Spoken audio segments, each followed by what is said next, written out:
It's like a good British farce. One thing goes wrong and everything collapses. That's right. That's right. And there's some poetic, I don't know, some poetic nature to that or something. Yes. I'm fine with it either way.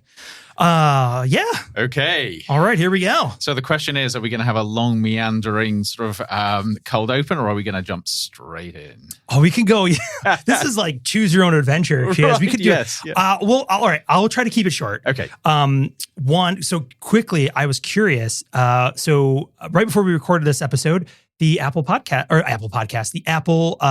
keynote event kicked off with the iPhone event. Which I didn't see because you didn't see? I was Okay. busy. All right. So I was going to, might be like editing something or, Yes. I was going to say, I'm like, did you order anything? No. But it's clearly not. So Did you? no, my reality distortion, my defense against the reality distortion field was in good shape. Good. High order. I was very good. Cause also, I was really kind of hoping that we would get some update on from the spatial side of the cameras, and we didn't. Yeah. So things are maybe next year. Okay. Again, You'll hold off. Yeah. It's tricky because Your bank account's safe for the moment.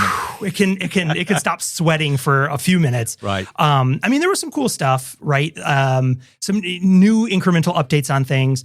One thing that was cool that if you have the latest version of the AirPod Pro 2s, actually, I did notice that in the news, yes. Which is cool because this is a software-based update that as long as you have either the brand new one, the 3 that is just coming out, which of course is like better ear fit, better battery, all that kind of stuff, or if you have the I guess before Tuesday, the latest generation, the live translation feature is really interesting because it kind of gets at the closest thing we have to a babelfish. I know, yes, yeah, that little translator in the ear. You don't have to put some kind of alien creature down your ear, but and we have to constantly remind ourselves that Douglas Adams said it was the cause of more wars in the universe than anything else. It's just people began to actually hear what other people were saying. Well, and I saw somebody, I forget who it was.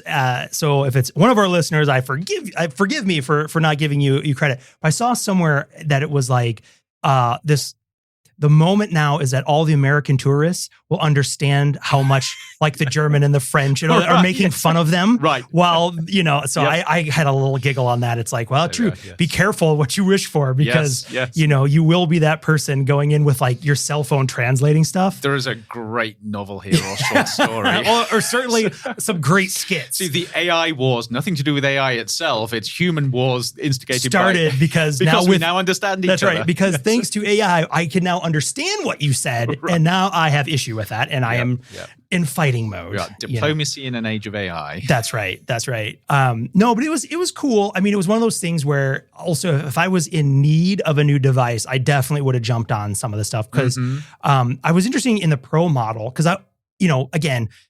These cell phones, I think the last thing anyone cares about is its telephony capability. And at least for me, and I think there's a big group of people out there, the only thing you care about is the camera. Right. That's in there. And so that was interesting. Some new updates, which I thought was interesting just from the perspective of they're really going after the pro filmmaking Hollywood crew here. So, they've had some amazing abilities to save, especially with video capture, to do things like ProRes. So these are, if you don't even know what these terms are, it's because this is not for you. These are for filmmakers. It's a very specific audience. Yeah. Or aspirationally for creators who really are looking for that next sort of cinematic level or quality. But now they went a step further and so the phones, the new ones, the 17 Pros will also come with this technology called Genlock, which most people are going, what is that? Well, I'm going, what is that? And you shouldn't know. Right. But so what it is you think about if you had, let's say like 10, 30, 50, 100 iPhones lined up in an arc to do bullet time. So think of like those movies like The Matrix or 28 years later, where they do this thing where they kind of pull forward and like freeze time and move back and forth. That's what that's for. Okay. So now your iPhone has this. We can put an order in for 20 iPhones and set this up with bullet time. You know what? Here's a call to our Sean, let me just remind you that we have 3 iPhones here recording this, and that is causing you to lose even the hair that you haven't got. That's right. Yes. That's right. Well, and it's kind of funny because that's what Genlock does is it synchronizes these things. And so I'm doing synchronization the old-fashioned way in post, like an animal. Yes. Right. But Genlock is what's cool about it, which again, 0.01% of iPhone users will ever know or take advantage of, is it literally locks the camera recordings down to like the exact frame. Right. So it's not enough, because when you think about that sophistication of like the Matrix and you're doing like this cool bullet time animation, what you can't do is be like, all right, we're going to start them all right about now. Right. You've got to have that synchronization. It's down to, I don't know what fraction of a millisecond, but it is down to the frame. So you get these beautiful, and I'm like, so now the plea would be, hey, if we get a small investment, we could put them all around the room and just freeze time. Who would want to watch podcast in bullet time? Who wouldn't want to watch a podcast in bullet time? I mean, to me, we need that, and we need the Black Magic camera, and then we'll be set. For another year. But yeah, it was cool. But it was, it was interesting, and I did think the only last thing I'll mention about it, because I think it's a signal, was they released the iPhone Air. I saw that actually as well. Yes. So the cut down version or stripped down version. Super, super thin. And of course, the thinnest iPhone ever created, blah, blah, blah, blah, blah. And it's, we're measuring that by fractions of a millimeter. It's incredibly thin, but there's a lot of speculation that's putting the technology there for a foldable. So down the line. So if you can get it thin, I mean, you can fold it. Yep. So essentially, if you could get the phone to half the thickness of the current phone, you double it up, and now you can say you've got a folding phone that's no thicker, etc. But it does look odd the way that they've to get it that thin. They had to put a lot of the chips and the brains up into like the camera bump, which is not a bump anymore. It's like a butte. It's like this gigantic mountain on the end. I think they're called carbuncles, aren't they? It's the carbuncle. The carbuncle. But it was cool and interesting the way they were able to essentially move the sort of like the chipset. So it's just an interesting, I think it's noteworthy. For me, I would prefer actually a slightly thicker phone that just had better battery power. Right. Like just, again, because we use them in a production setting, that's, that's what's useful. That would be quite useful. Yep. So really happy to have that. But yeah. But anyway, okay. So that was the Apple update. Yeah. Apple update there. Yes. And then, and I think the only thing to tee us up before we take a quick break and then jump into it is like, yeah, man, AI. Again. Yeah. But this is one where I'm going to demonstrate my utter ignorance. Just to sort of put the little teaser out there. All right. So we'll do that. We'll take a quick break and we'll come back and we'll see how did Andrew not know about this? We'll take a look. Okay, we'll be right back. Initializing waveform. Modulating signals for transmission. Exploring the possible, probable, and preferable futures.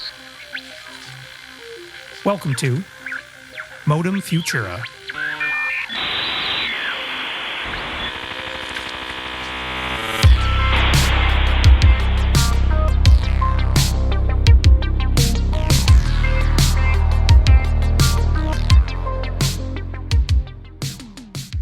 All right.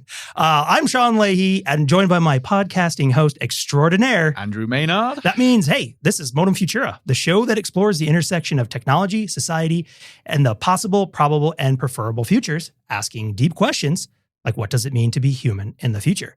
And today, I think we have a fun... I feel like I said this word or something to you, and you kind of gave me a look. Yep, and I was like, "Oh, we're." And it was only about a week ago as well. And this is the embarrassing bit of this. Yes. Well, I think you could throw in like the "Okay, Boomer," right? Yeah, could play as. But so the giveaway here is this term clanker. Clanker, yes.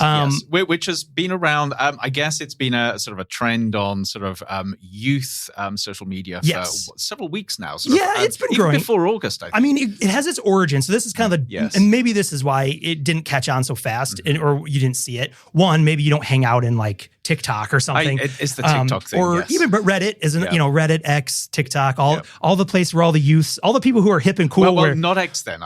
Which is I am on X and I didn't see it. Yeah, so it's definitely the TikTok. It's all the generation. hip cool people, and I'm just I feel like the Paul Rudd. I feel like the Paul Rudd people, the Paul Rudd version of here, where I'm like, like all the other fellow youths, just completely phoning it in and trying to fake. But it's interesting. So I love the term clanker. Yes. So first of all, for those who don't know, it is being used as a pejorative. As a slur against, well, actually, we're going to get into this, but initially as a slur against robots. Yeah, yes. AI, robotic stuff. Mm-hmm. But the original use, so where this word comes from, it kind of has a fun, really nerdy sort of sci-fi origin, because clanker was essentially this slang term used in Star Wars, the Clone Wars animated series. So, if in that story, if you have never seen it or don't know, this takes place in the Star Wars universe there's all the battle droids, right? Yep. And so you have the clone troopers on one side, and then the battle droids on the other side. And that the term clanker was the shorthand sort of slur or shorthand for these mindless idiot robots and stuff like that. So the term clanker kind of has its origins there that people, I don't know, it'd be curious, like, again, sort of like the mimetic pathway of these things of like how long it took to reach, It took a long time. So I know, because I did research this after last week. And I forget when it was. It was only a matter of a month or so ago. There was somebody, I think it was on TikTok that used it. And that's when it began to go viral. Yeah. Sort of has this sort of big moment, but it has become a thing. And a weird, disturbing thing. So this is where my ignorance comes in. Okay. And I felt really embarrassed about that. So first of all, you told me about this last week. I'd never heard of people sort of referring to AI and robots as clankers, which shows how unplugged I am. Clearly, I've been spending too much time with my head in editing this book, which is coming out. But then even worse, we had a conversation in class earlier this week where we touched on AI. And one of my students came up to me afterwards and said, you clearly aren't up to speed, because and then proceeded to tell me about sort of the whole clanker meme. And then you're like, that's it. The show's over, folks. At which point, sort of feeling thoroughly chastised, I felt I had to dip my toe back into TikTok, where I haven't been for ages. And I actually feel sort of slightly sullied and dirty now. Yeah, well, that's for a pin for another conversation is how is that even still possible? Well, we'll get into that maybe later. But no, it's a fascinating term. And it's funny too, because the way I've seen it used as well. So sort of generically, right, that this is a term that is used as a derogatory or like I said, like a slur-ish kind of. And it actually started out as a slur, and a lot of the stuff, I mean, it's almost like people have got this sort of anger inside. Yeah, there's a bit of humor there, but there's also anger. They want to kick out at something, and they know that it's not a good idea to use slurs on humans. So now they've sort of put robots and AI in that place. Yeah, and it sort of has, like all these things, it's interesting to sort of watch it find. And I mean, in some ways, it's kind of cool from an anthropologic sense of watching this sort of unfold in real time as it sort of finds its way in terms of kind of an accepted use of it as well. Because I've seen it used a lot as sort of, again, it's with a little bit of a sprinkling of humor, but still pointing out in a lot of cases, the ridiculousness or the challenge of if you were to create something, post something, say something that has hallmarks, and we've talked about this before, of things that carry with it like a hallmark or a measure of an AI system. So a ChatGPT, a tell like the delve or the what are the common ones, like the M dash, the delve, these things over time that people have always kind of sorted up. Don't say that. I use them all the time. Well, that's why it uses them, because it's trained on all of our stuff. But suddenly you would see this just explosion of the use of these, where you're like, wait a minute, you weren't the type of guy or person to write using those, and now it's everywhere in your writing. But that would be the thing. So a post or this, suspiciously, succincting. And it's like, okay, all right, clanker. But that's it, because this is where our conversation started last week. So now, yes, you look at this term clanker. Started off with robots, and now it's sort of morphed into sort of any sort of AI. So you have politicians sort of talking about sort of chatbots being clankers. But now you're beginning to sort of see people associate people who use AI with clankers, and it hasn't quite got there yet, but you can see it beginning to emerge, where it becomes a slur against AI users. It is clanker. Yeah, well, it's funny, and I feel like we should say this right now. At recording, this word does not count as an explicit word. It might do in the future. History might prove us wrong, and this could end up being the worst, like exploitive. But I must say, and I have very mixed feelings about this. I actually feel very uneasy about this whole trend for reasons we'll get into. But the fact that I can sort of sit here and say in a British accent, "You clanker." I love it. Technically, you can get away with the replacement of that. I think. Yes, it doesn't trigger the American FCC. And actually, you know what? We're on a podcast. We're outside of FCC. I know what it really means. Yes, I know. Well, it is funny because there is this layer too of, again, I think about that. I'm like, right now it's not a swear word. It's not a bad word necessarily. And then I'm like, again, in 10 years from now, when the robots take over and they're looking back, they'll be like, these guys were coming for you. Yeah. But the other thing is, I'm going back to sort of the origins of this conversation. We were talking about sort of what would it take for there to be a sort of mass sort of pushback against AI. Yeah. And we were talking about genetically modified foods and the Frankenfood moment. So back in the 1990s, there was a letter to the New York Times where somebody used the term Frankenfood, and that was the trigger point. All of a sudden, it was adopted and it was used in campaigns against GMOs. Yeah. And so we were wondering, well, in fact, this was before I knew anything about Clankers. Sure. And we were talking about it, and I was saying, well, I wonder what AI's Frankenfood moment is. And you said, well, have you seen the Clanker? You living under a rock, man? Right. The Clanker. Well, I think that's a great setup for it too, because we throughout, again, if you go back in the catalog of our shows, you'll hear us talk time and time again about pendulum swinging, movements building, then pushback against the hype. And I think right now we're sitting very much in a space that in some ways you can see sort of the analogous situation of genetically modified foods, where the Frankenfood comes from, where you have a building sense of social unease. Yes. Right. It's confusion. It's unease. It's not understanding necessarily, what is honest about some of these things, how much is truth, how much is being hidden, how much is hype. And it's a power differential. So with GMOs, it was big companies like Monsanto and Syngenta who people felt as if they were just dominating everything and imposing their technological will on society. Yeah. And lo and behold, now with AI, you've got the big companies trying to do exactly the same. Yeah, no, absolutely. And again, if you go back and you think about it, right? I grew up in a rural farming community, and there was a real mixed sentiment about, because those same companies, right? This was also playing out in the actual fields. Right. So if you were to buy into like the Monsanto corn or whatever it is, you're engaging in this like corporatized version. It was taken, and there's good documentaries and stuff that exist about these things. But again, it was pushing into what was the sort of day-to-day life activities and altering it for ultimately the betterment of a for-profit company. Right. Yep. And so you have at these different layers, you have that piece kind of destabilizing sort of from the farmer's perspective, the creators, if you will. Yep. And then you also had the downstream effect of now we're putting these genetically modified food elements, whatever. Genetic slop, if you want the analogy. Genetic slop. It's Clankers putting genetic slop. I really like that. A literal slop. Right. Not digital slop, but a literal slop, but into your food. And then people are eating that and then starting to ask the question, like, is this healthy? Should I be doing this to my body? What are the unintended consequences of me eating a genetically modified, fruit bar or whatever it is? So again, and then not knowing what the science is.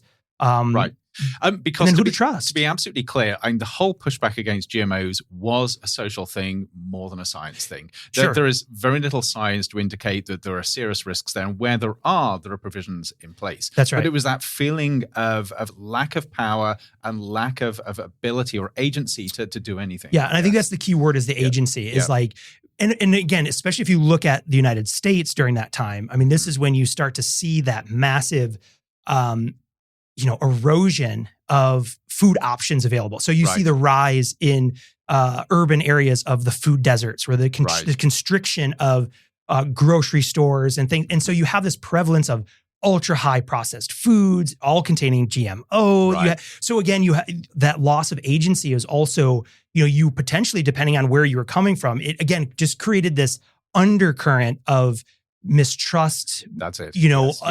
Just at best confusion, not knowing, and then even questioning, like, where is the science? And if it's not being produced or isn't coming out, like, how do we know that the companies aren't, in some ways trying to obfuscate scientific research, or how do you know? And, all these kind of things that swirl, which again, if you just take out the word food or genetically modified and add AI, it feels like that. And I think there are some big differences, but this is why I was asking the question, because it feels like we're in that swirl with power imbalances, with all of these questions around, is this good or is it bad? Are we having something imposed on us? Is this going to affect society in really bad ways that we seem to have no control over?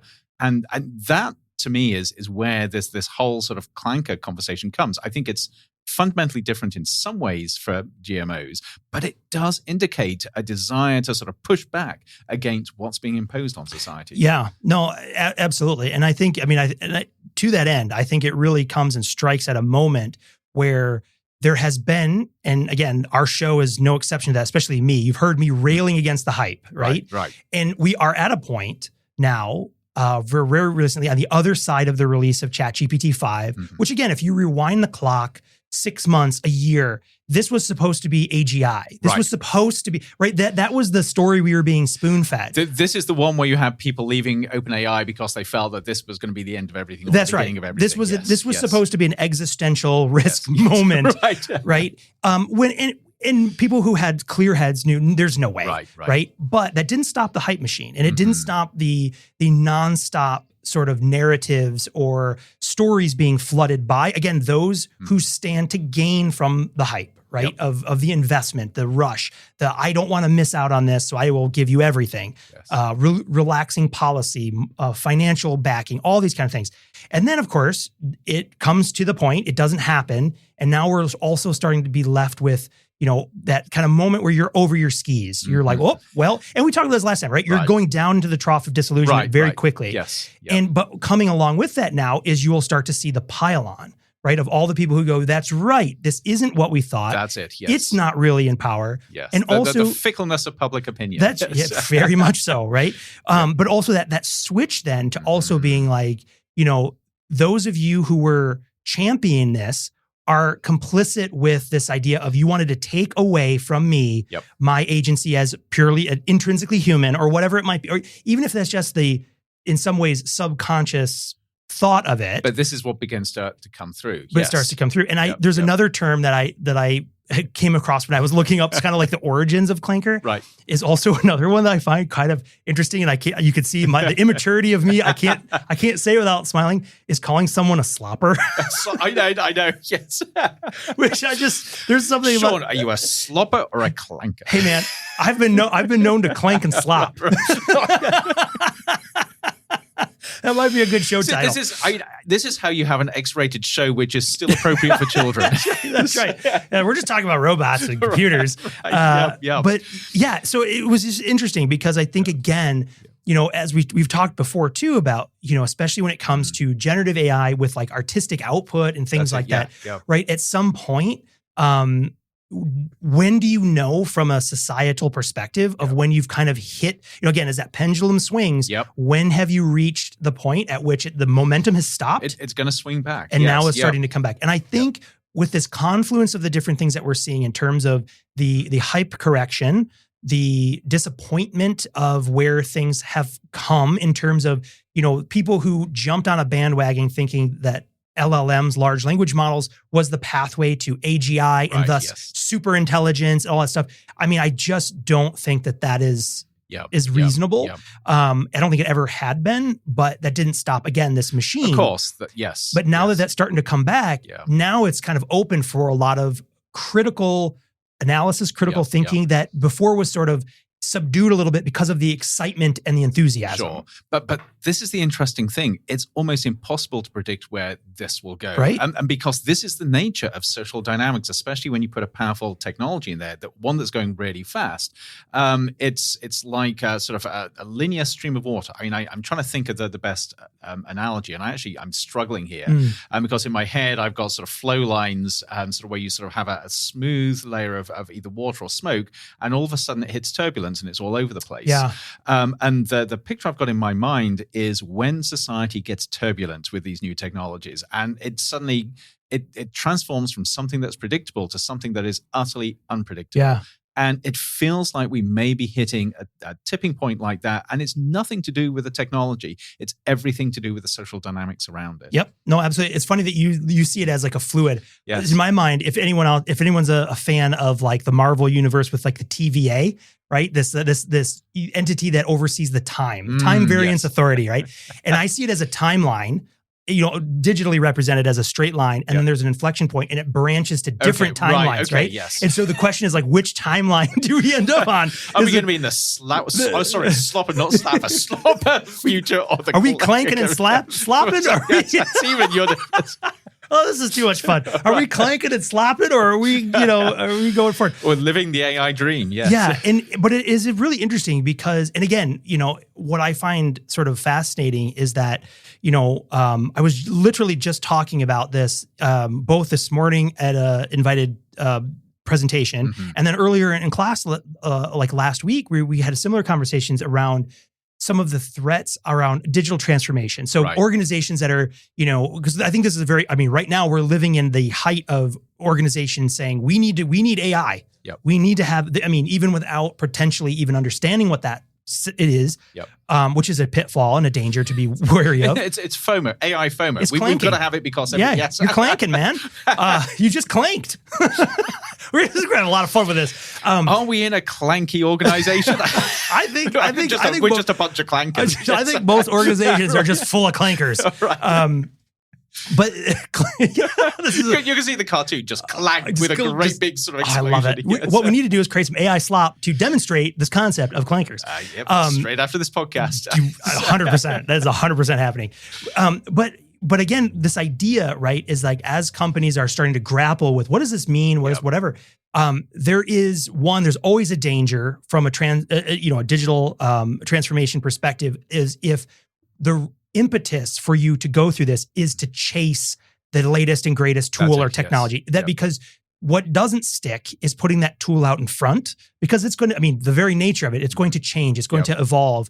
And so if you plant your flag there, it's moving and it's gone before you even, depending on the size of your organization, it's gone past you before you've even fully gotten your gears up and running. I'm trying to use as many robotic clanking. But also with that is when you think about organizations, there may be a time, regardless of what the technology is, where they may decide that they are intentionally analog or use whatever the equivalent would be, where they are intentionally not engaging in a specific new technology or idea, intentionally because of the alignment to their product, brand, service, what have you. That's it. And so right now, it's really interesting to see what will happen over the course of the next 6 to 18 months to see how large corporations, start to respond to this sort of growing social backwards, because maybe this is a blip, and in 6 months from now, but it may not. It may not. That takes us back to Frankenfood. When that letter was published, who knew whether it would fizzle, whether it would go nowhere, or whether it would ignite something? It's the same as we're seeing now with Clanker, but also with other movements. Who knows what's going to ignite a social movement versus just fizzle? And even going like the Frankenfood, going back to the 1990s, so 30 years ago, which is hard to believe that it's been 30 years. But even now, how many of your products either do you just notice or do you intentionally seek out that have the little label non-GMO? That's it. That's a direct product to that. And what does that in the question, if you go, I don't know, our European friends are probably like, what are you talking about? We have clean food. Well, this is America, where you can even buy salt that has the NG. Oh my God, I know. Sort of non-GMO sort of. Yeah. You can buy food you can buy cheese that has no cheese in it. Right. But it's this idea of you dig something out of the ground and you stick a non-GMO sticker on it. Found this one in the dirt. This one is not. But the point, and this is like sort of a rhetorical assignment, right, for people, is like when you see that label on a food packaging, what does that convey to you? Yeah. Right. So, and I'll be honest, when I look at that, I have small kids. So I think about this also, I grew up eating food we put in the microwave that I mean, these things had shelf. I still remember eating these things that was like, it was like chicken and mashed potatoes that was shelf stable. Right. And I'm sitting here going, how are they keeping that fresh? Right, and I'm like, I don't know. I may very well glow in my casket one day. I don't know. But you know, when you see that, like even as a parent, when you see that non-GMO, the signal that it tells me is that this is cleaner, healthier food. But even though scientifically, again, that may not be the case. But there's a psychology of labels because they force you to make a decision. In the absence of a label, you don't actually have to logically think through, am I going to use this or not? Am I going to eat it or not? As soon as a label is there, you are now responsible for how you respond to it. And almost always, the knee-jerk response is a risk-averse response. So you see a label, you immediately think, I'm not going to touch that unless it's a positive label. But you either think, I'm either not going to touch it because there's something that indicates it might be dangerous. And if I touch it, I'm responsible. Or if you see a label that signals that this is absolutely not dangerous, not like those other things next to it, you go for that because you think, again, I'm responsible for my actions, especially if you've got kids. So it's you're stuck. Somebody has already manipulated you by putting that label on. And these labels, I mean, depending on, it's funny that you bring that up because I was, a while ago, I was engaged. So I forget what the state proposition is in California that requires the addition of this, like, may cause cancer. And everybody will know, but I don't want to get the number wrong. But me either. I'll look, if I can remember, I'll look it up. But essentially, if a product is sold in the state of California, it'll contain, depending on what and the threshold is very low. Yes, this is carcinogens. Carcinogens. And it's like, and I don't know the specifics because I don't live in California. But basically, any product that triggers that threshold has to carry this label. The reality is almost everything carries that label as a result. So then they've desensitized everybody because, I mean, sort of, and if you look, and this is the thing with cancer, and I've written a lot about this. Cancer risk, it isn't really risk. People look at cancer hazards. So they look at the possibility of something causing cancer rather than the probability. So even if there's a slightest possibility, and that includes things like bacon, coffee, pretty much anything you will come into contact anything you with. put in your body. Well, not everything, but an awful lot of things. A lot of things which are actually healthy or the actual risk is minimal. They will have these labels. Or, I mean, I remember seeing it one time. I bought a patch for like drywall. And it was like and I'm like, what? But if you're not used to it, it makes you think. It does. You think, what am I doing? You go, why would I put a toxic chemical in my home? And then you're like, the thought process is, I put this on the wall, and 20 years time, one of my kids gets cancer. Is it my fault? Right. Or who can I sue now? We live in America. Yep, you're the American. I'm not. That's your birthright. Is like you can also sue. Yes. But I think. But then you bring it to AI. So I mean, and there is a difference here because we know that there's what people actually sort of technically call the yuck factor. Stuff that goes in your body. There is a visceral response to a technology that is sort of intimate to your body, which you don't get with other things. But even with AI, even though that yuck factor isn't there, as soon as people start thinking about slapping warning labels on things such as AI-driven social media, AI-driven content, AI-driven emails, it alerts you to think, is this healthy? Is this safe? Should I be doing this? Should I be better not doing this, especially if kids are involved? No, absolutely. And I think it's really interesting. And what's, again, coming back to the labeling, what's been interesting is I just saw, again, anecdotally, but recently, was watching, I think it was like a YouTube video or a YouTube short or something of a young creator who sells like really ornate, really beautiful hand-drawn playing cards. And her whole thing was she was active, like as in making her own, no AI was used because she wanted to, again, proudly analog. The whole point of her art was that this was my creation and I don't want someone associating it with the momentary, quick, you take that sort of that pejorative slant on it. I don't want it confused with somebody else's slop that they put no care, no time, no energy into. And so how do I, if I'm competing, because that's the other problem with something like this too, if you think about how this might play out in like a creator or maker space, is like if you are I'll use the air quotes, a traditional maker, so one who did not use generative tools to create the imagery or the actual artifact, you now are competing against people who don't have the training and skill that you do, but can mass produce all kinds of, even taking your own artwork or a similarity of it and then turning around and creating their own and all that kind of stuff, right? Yes. But so now how do you now separate the signal from the noise when you are trying to say. And so it was interesting to watch that her whole thing was proposing this solution as in like, we need to start and it was literally like that sort of using that same like international symbol of AI to indicate on products or services that are intentionally analog or non-AI in this sense. But I wonder how you would do that. So yes, I can see the equivalent of the sort of non-GMO, the non-AI sort of sticker going on things. But how do you ensure the provenance? How do you ensure that there wasn't some point somewhere where that output wasn't influenced by AI? Yeah. Well, and we've talked about, I come back to my favorite thing of the low background steal.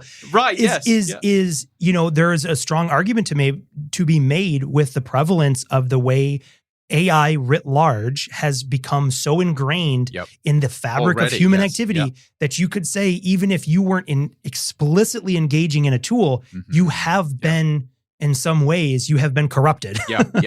But then you can push this forward. So I think that is a really big question that we have to ask. How much of our sort of lives, the environment around us, has already been tainted by AI? But then there is this spectrum between people who actively try and not use it. So you have their human essence in what they do versus people that completely adopt it. And the big question of where is it acceptable and where is it not? At what point do people actually attract the slur of clanker or slopper because of their use of AI? So people, for instance, that use AI to sort of write emails, at what point do they become clankers? Or sloppers? I think we've got to work out what the right terminology is here. you can be. I think you can be both. You can be. They're non-mutually exclusive. Well, I think that raises a really fascinating point, and I think you had published a Substack.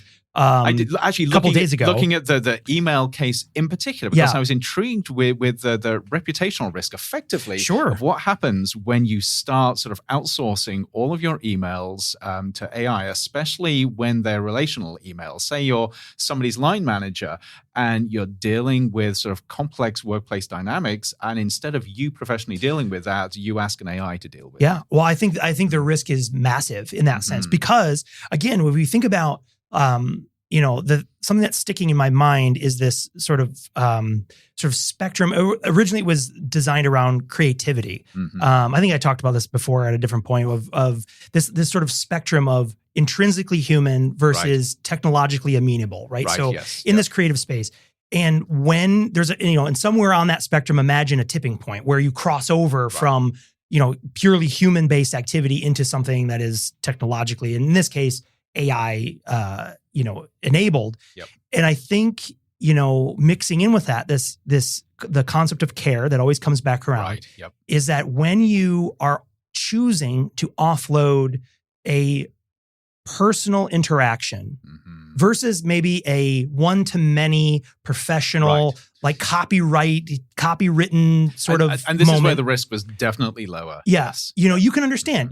That's when you would typically leverage a tool like that. But we know for a fact that people are being broken up by messages from generative AI tools. No longer just a text. But it's not just a text. And it's when you get that breakup message via text, which is beautifully crafted. And then there's a little chat GPT at the bit at the bottom, which was inadvertently copy and pasted saying, do you want to be more assertive? And then you make this, you need to break this off, man. And then also even better is then when your phone, the AI on your phone summarizes said text and gives you this remote. And eventually what it'll just say is like, you were better off with that slop and cranker.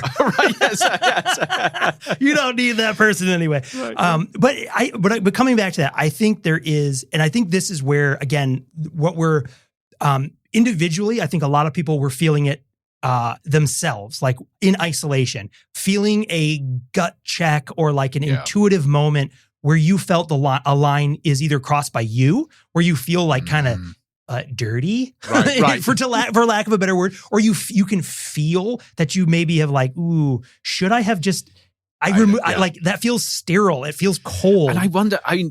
Most people, I suspect, or many people who use AI must have been there. I mean, I've been there because it's so easy. If you're not thinking about it, you just think, I've got to whip something off. I'll just put it into ChatGPT and cut and paste. It's only afterwards when you begin to think through whether that was actually such a good idea or not. Yeah.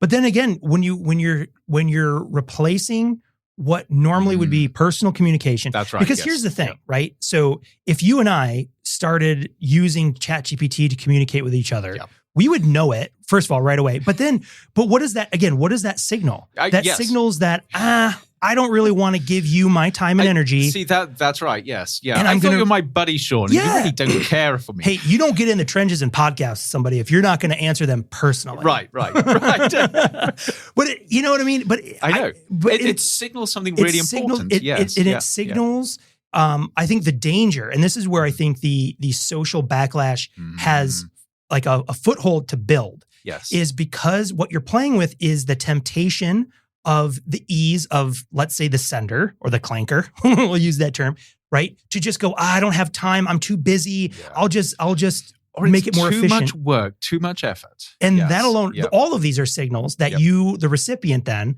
are not, they don't care enough to write you personally. They don't know how to write to you personally. You're not worth their time and energy.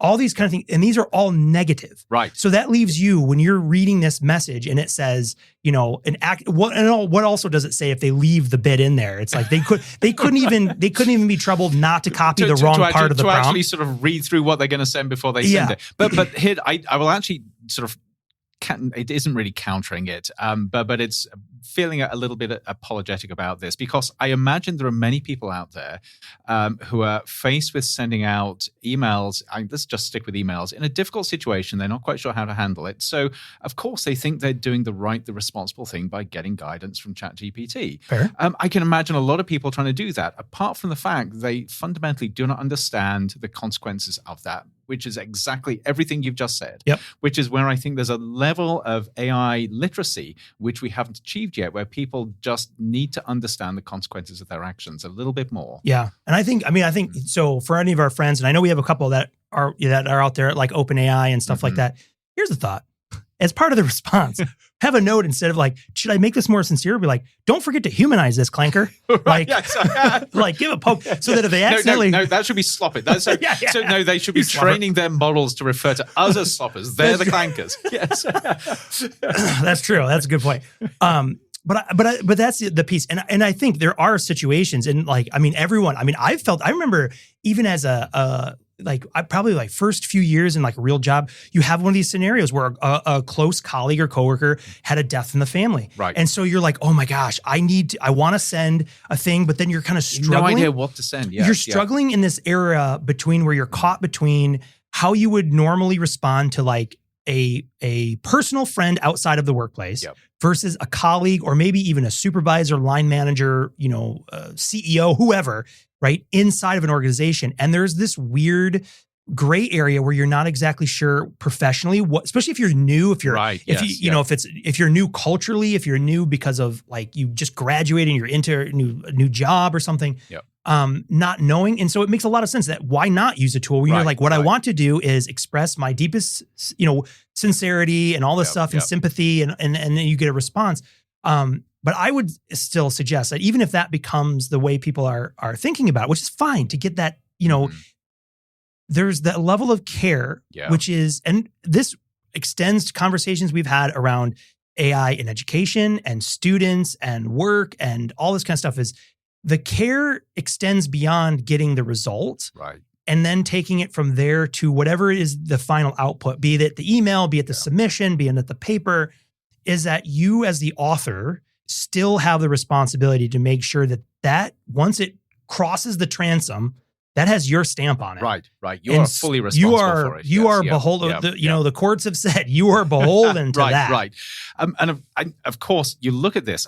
Sticking again with workplaces, something I find fascinating is workplaces and organizations run on relationships. Yeah. Some more than others, but at the end of the day, in most organizations, you cannot get stuff done if you don't have good relationships in place. Yeah. And if you end up eroding those relationships because of how you're using AI, not only does it make your job harder, your life harder, but it actually makes the whole organization less efficient. Yeah, absolutely. And that's why I will definitely link to that, but I would encourage people who are listening to this episode, especially, to read this article on the Substack on Future Being Human Substack about this, because what you've done beautifully in there too is graphically show the quadrants of risk of where, if you are, again, in what scenarios do you run the lowest or highest risk of damaging that relationship? That's exactly it. And just to describe those, it's a very, very simple sort of 2x2 matrix where on the horizontal axis, you've got relational communication. So that's the personal stuff versus transactional. You're just sort of conveying information.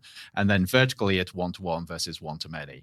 And it's that relational one-to-one box, which is the most vulnerable. That's where the risks are highest. Some of the others, you can clearly see how the benefits might outweigh the risks. But that bottom one is where the risks are so high that you risk so much, you risk losing so much by doing that. Completely. And I will say, and I think it's a great, because I think as you're writing a message and you're like, I need to use ChatGPT for this, just mentally draw that box and be like, is this red? If it's red, make sure that think twice. And it's not that you can't. And again, we loved using these tools. Would never say don't use it, but it would be use it with care so that by the time you hit send, that message reads exactly as you want it to you want it to read. Yes. But I will say, in case there's people listening being like, but there's people have been doing stupid things like this in organizations. Of course, you can fire entire swaths of your company over Zoom. There's no shortage of faux pas and just bad behavior, regardless. But I think what's interesting about this particular movement is the way that it is sort of, again, taking foothold and traction and building. And again, the way it's being used, similar in some ways where I have seen it, is also it really feels in some ways that it's being used as that okay boomer pejorative of like, you're out of touch. You don't know what you're doing anymore. You don't belong here.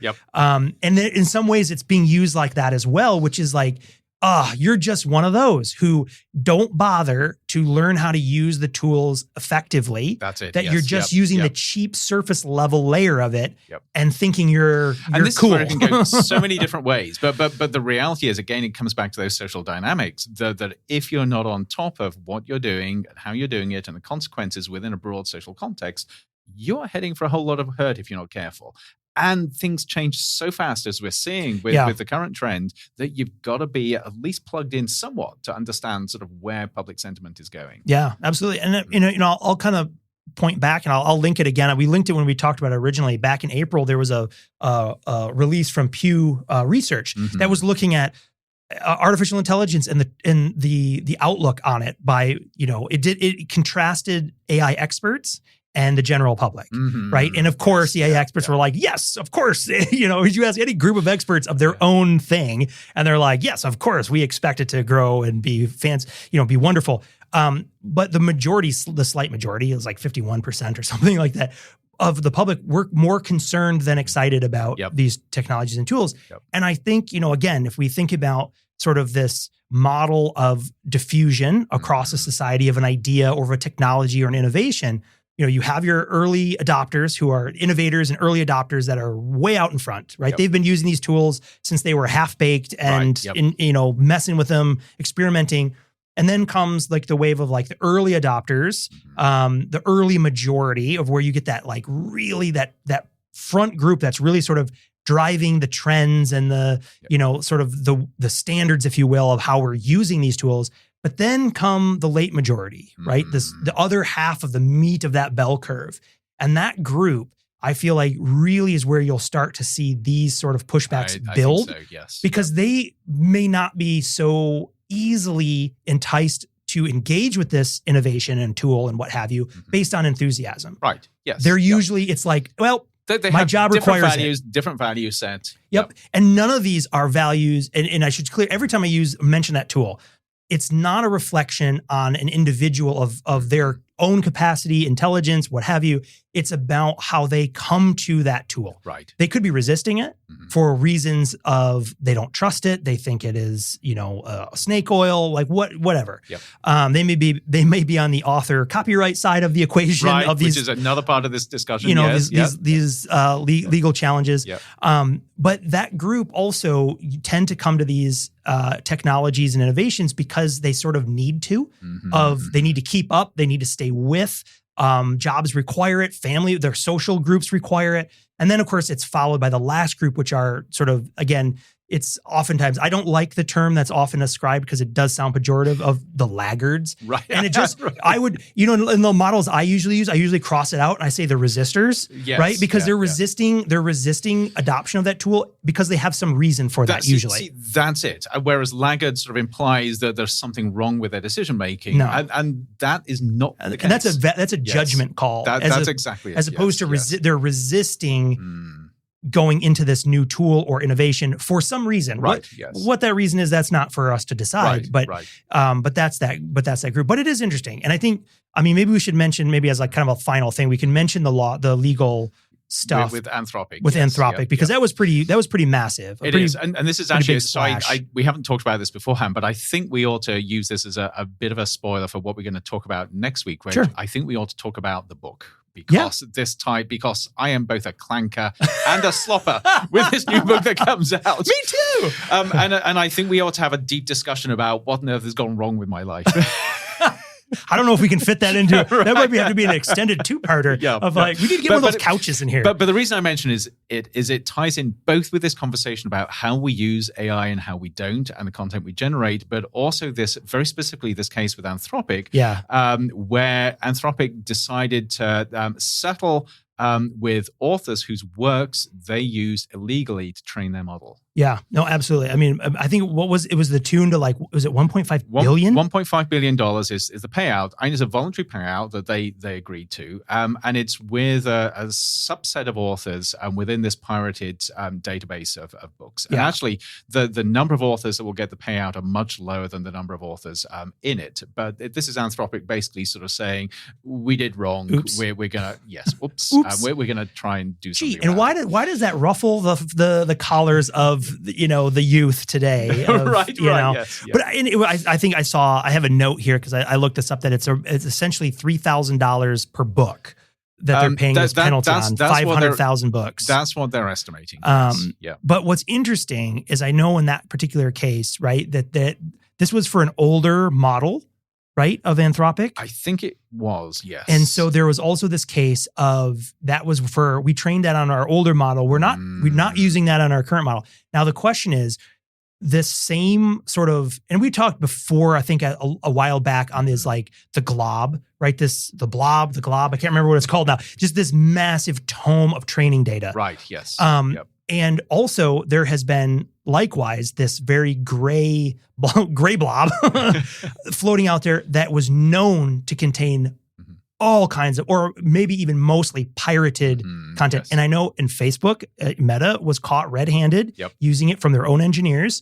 So the question now is, after this settlement too, is how many of the other, that's it. What about Google? What about Meta? What about OpenAI? How many of them are also using this same data set?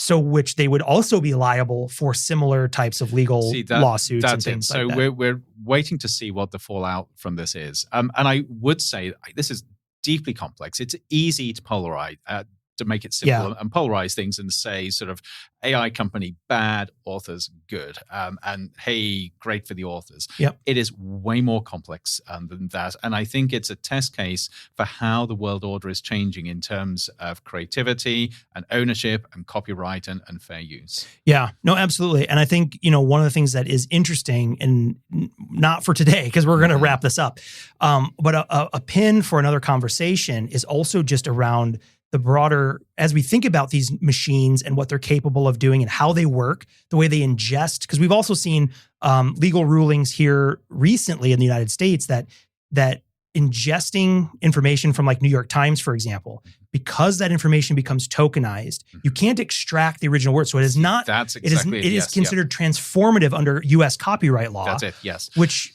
is protected. And just to be really clear here with the Anthropic case, the case does not hinge on the fact that they used this material. It's the fact that they used pirated material. Yes. So they could quite legitimately have bought copies of the books and scanned them in.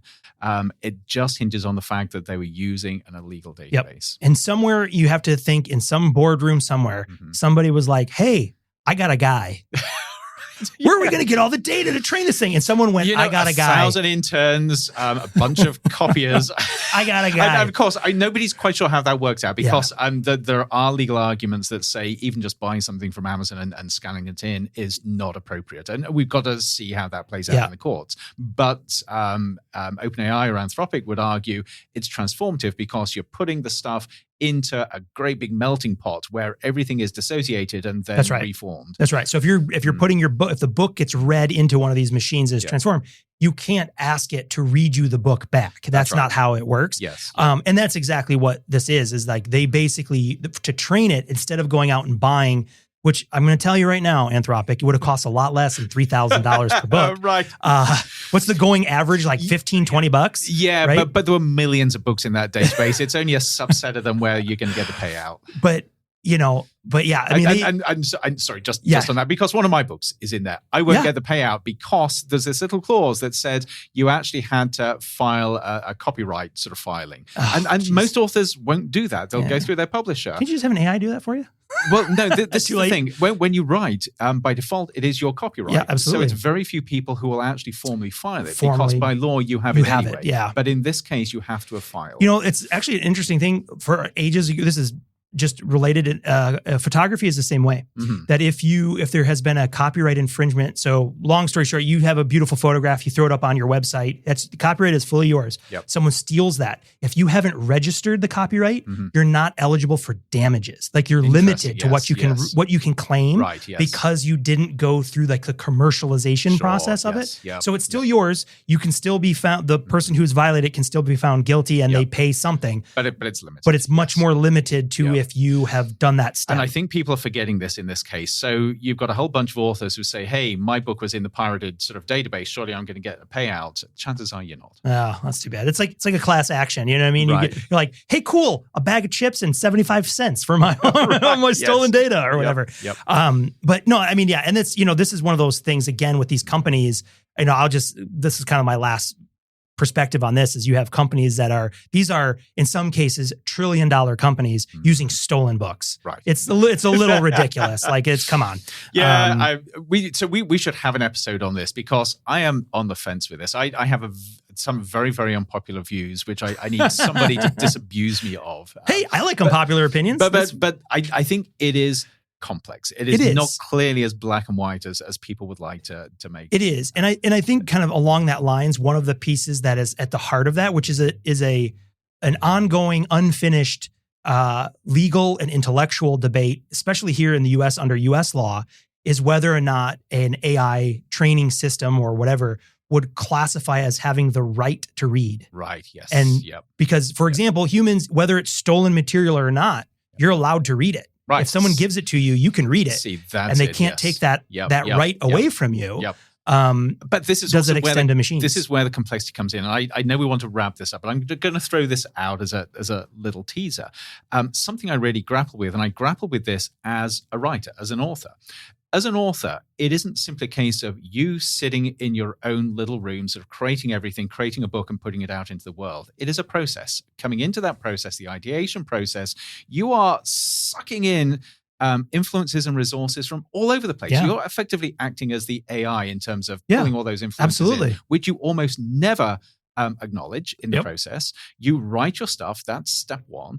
Step 2, 3, 4 to 10 to whatever is you give it to other people and you work with a whole team of other people, editors, publishers, goodness knows what. So the final thing that comes out is actually a team effort, goes back in history with the people that influence you, goes forward from the point that you actually started writing to all those people that actually added creatively to that product. It is not just the author. Yeah. And usually the only time those people get a nod is if there's such a good enough relationship where the author intentionally thanks them. Otherwise, you have no idea they were even part of that product. That's right. And I think, just to kind of end with that, I think that's a beautiful piece, is that this realization also that nothing is truly in isolation. Right, yes. And nothing, again, we can pull in some sort of contemporary art on this element too, is that nothing is truly original either. Yes, I mean, you cannot extract an idea you have. Add to something, and you can be generative in terms of how you add to what's there, but coming up with something completely original is exceptionally difficult. Almost impossible. Almost impossible, because that has everything, even the way you think about it or approach it, is in some way has been influenced or like affected by the things and environments and people who have come before you to even put you in that position to think about it. Talking of which, I don't think we acknowledge the person who actually came up with the word clanker. Perfect example. I mean, it's a fast. Unless you've actually got it. I don't know. No. So, but this is exactly my point. I mean, Star Wars.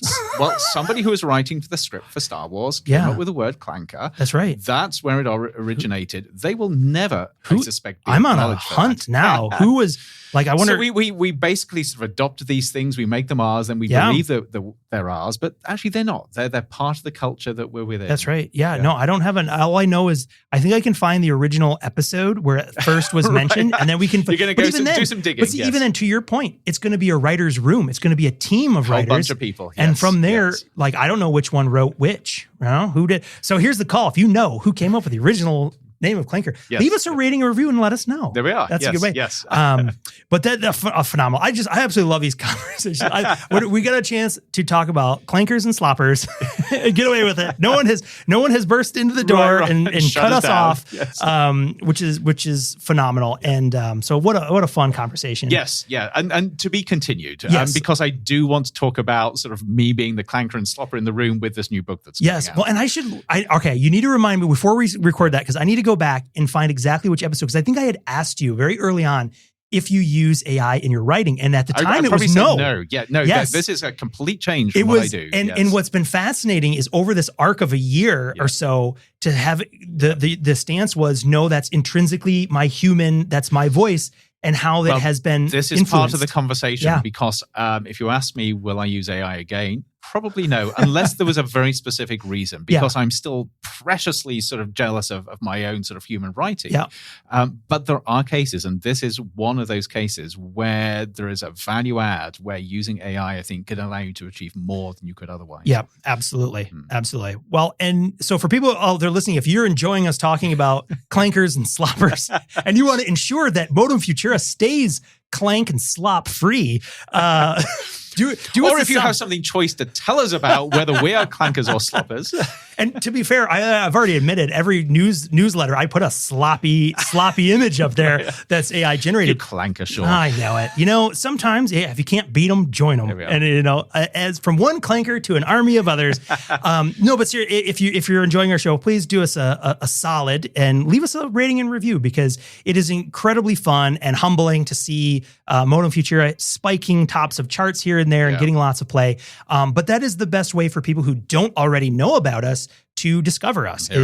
We have to rely on the clankers to get our information out there. So it would be much appreciated. And we will, like I said, to be continued. We've got a lot more to unpack with this whole idea. So we'll see you then. We'll see you on the next episode of Modem Futura. Demodulating signal.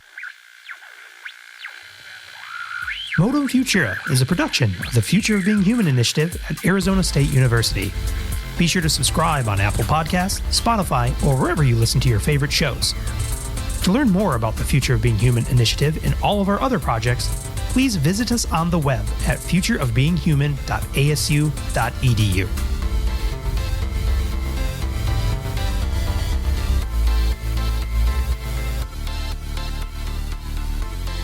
End transmission.